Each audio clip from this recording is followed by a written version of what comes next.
I don't technically need to sell or refinance the property, and you could still go buy another house. So now While this, still having my name on that house? exactly, because now it's not counting against your DTI because the debt is serviced by another party, which is me. By the end of this video, you will learn how to explain subject to a seller. There's this deal that it went on Sunday to go door knock. I told him I wanted to buy the house. It was in foreclosure and he let me see it. And like the opportunity was created because I got up and I created it. Moving forward, I called him yesterday. He wants to get his ex-wife involved now, which she's on board. But the biggest thing that people really don't understand is this deal is getting sold on the 3rd of September. So if I don't create the urgency for him, who's going to create the urgency? Now, what I'm going to do is I'm going to call the seller. He hasn't called me yet, so I'll call him and see where we're at with this.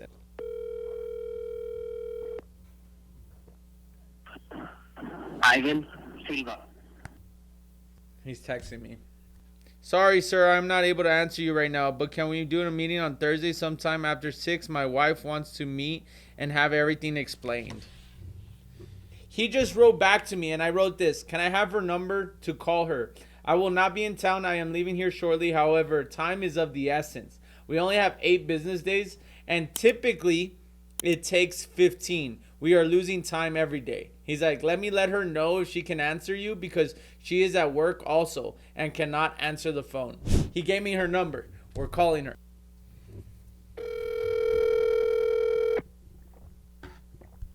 Look at how all this unfolds just live. It's like the best thing ever. Come on, Brenda.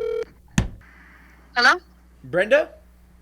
Yes. Good morning. This is Chris Silva. How are you? Hi, good morning. I'm doing okay. And yourself? I'm doing amazing. Thank you for asking. Miss Brenda, so did Ivan tell you I was going to call you? Yes. Okay, cool. So I know you're probably driving to work and he told me your time he's not too sure if you could talk, but the biggest thing that I told him is we are racing against time.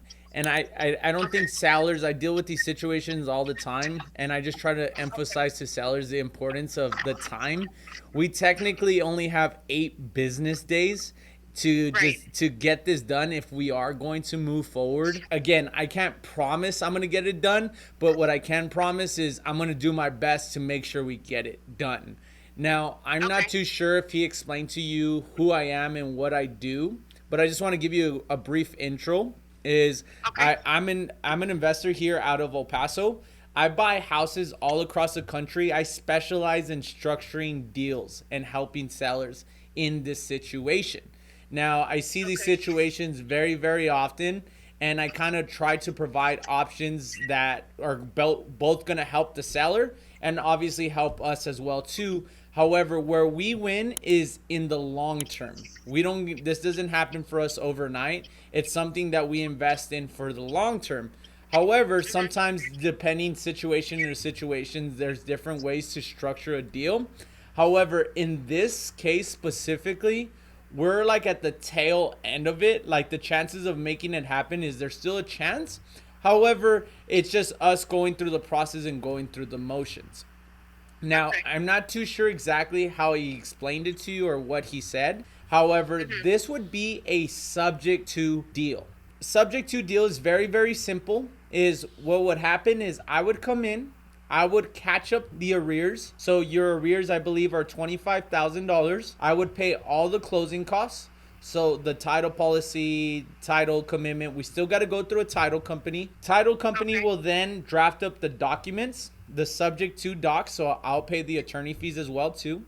And those docs are basically saying that I'm going to take on ownership of the property, but I'm going to continue to make payments on the property. Now, once the property, I'm able to build up equity into the property, that's when I will refinance the property and that's when it will come off your name. However, until then, I'm continuously making payments to the mortgage.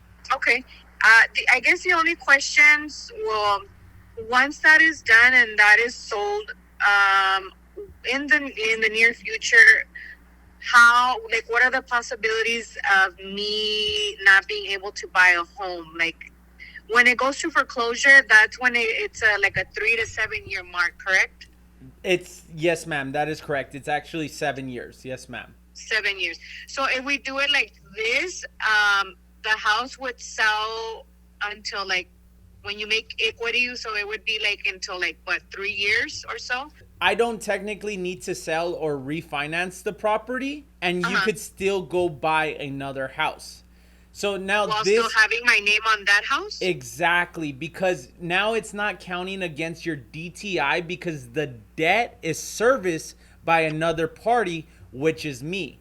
And we can Okay. prove that to a loan officer because I hire an escrow company. They're a third party servicing company that services the loan.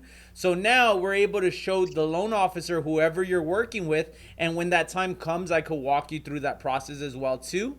However, they're Okay. able to show that the debt is being serviced by somebody else. It's kind of like if Okay. you were to rent the house. Now, the debt Okay. is really not in your name. Okay, so then meanwhile, while we do that, let's say in a year or two, I want to buy another house. I'm able to, even though my name is still under that. Exactly, because I am servicing the Okay. loan. You Okay. technically sold the house already.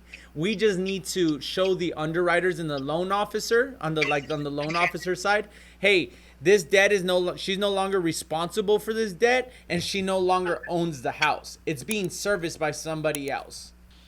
Okay, and then I think that was it. He did mention that. Well, I guess I'm assuming because my credit did go down. I didn't know he had not paid for this long, so I I'm was not sorry aware. about that. So yeah, I barely found, like, this whole time I thought the house was being paid maybe late, but I not till like maybe a week ago I found out when the house was not paid for.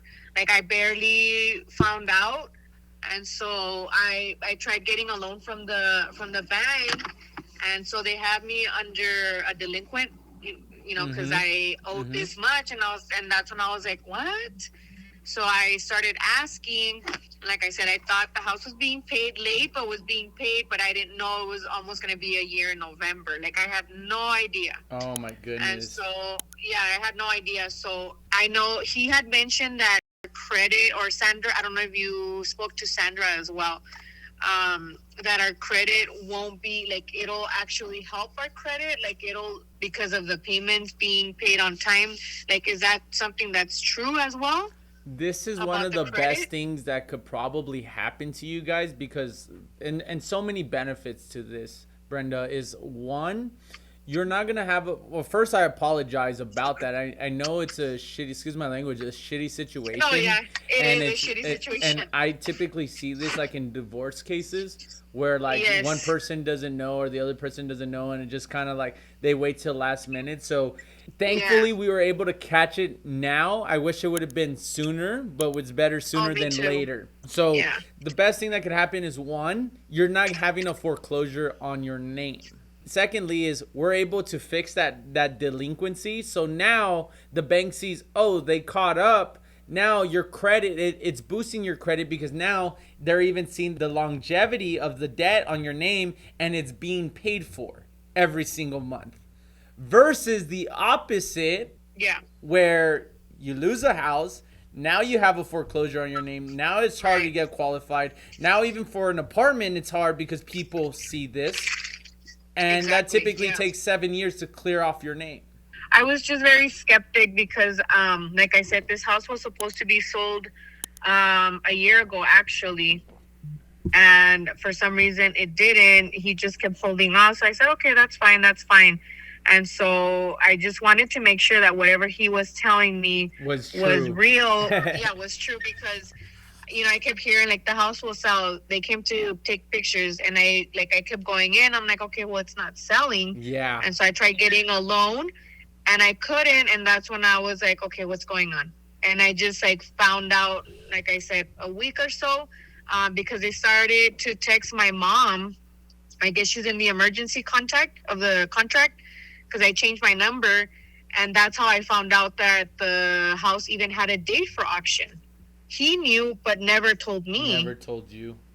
never told me. So I was like, okay, well, I need to speak to this person because I don't really trust you, Yeah, being in the absolutely. situation that we're at right now. So he texted me and he said, okay, well, because I told him maybe we could do a meeting and I can ask him and I can see him face to face and make sure that this isn't a fraud and it's true. So he said that you would be calling me. So that's how I found out. So that's Like I said, it's probably a shitty situation for you. But however, I just want to give you that clarity that there is that chance. Now it's just the hardest thing about this, and I'm just gonna walk you through the process real quick. Is yes. once we're gonna sign a contract, and then I'm also gonna Okay. try to negotiate with the bank to stop the foreclosure. That's the number one thing that I got to do right now is stop the foreclosure. So once we Okay. sign the contract, is then I then call the bank and then we start trying to negotiate with the bank to stop the foreclosure. However, Okay. if we're not able to stop the foreclosure, this is where we have to try to rush the whole process. Uh-huh. But it's going to be very very hard because now once we get the contract, we got to get title commitment. Then we got to order a reinstatement from the bank. The reinstatement letter is basically how much we need to pay to get the loan back to normal. That could take a few days.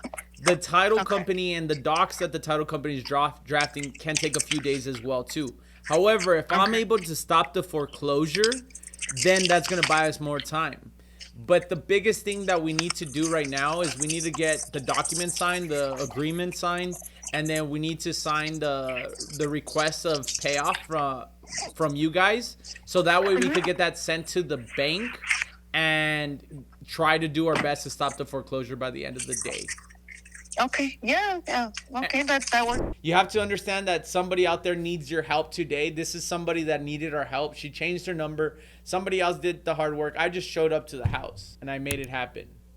I hope all of you guys have an amazing day. Go out there, be great. Do not slow down. And remember, anything is possible when you believe, you put in the work, and you do it with a purpose. If you are interested in learning more about creative finance, make sure you hit the subscribe button and head over to my free community where you're able to not only connect with myself, but other like-minded individuals that are doing deals exactly like this.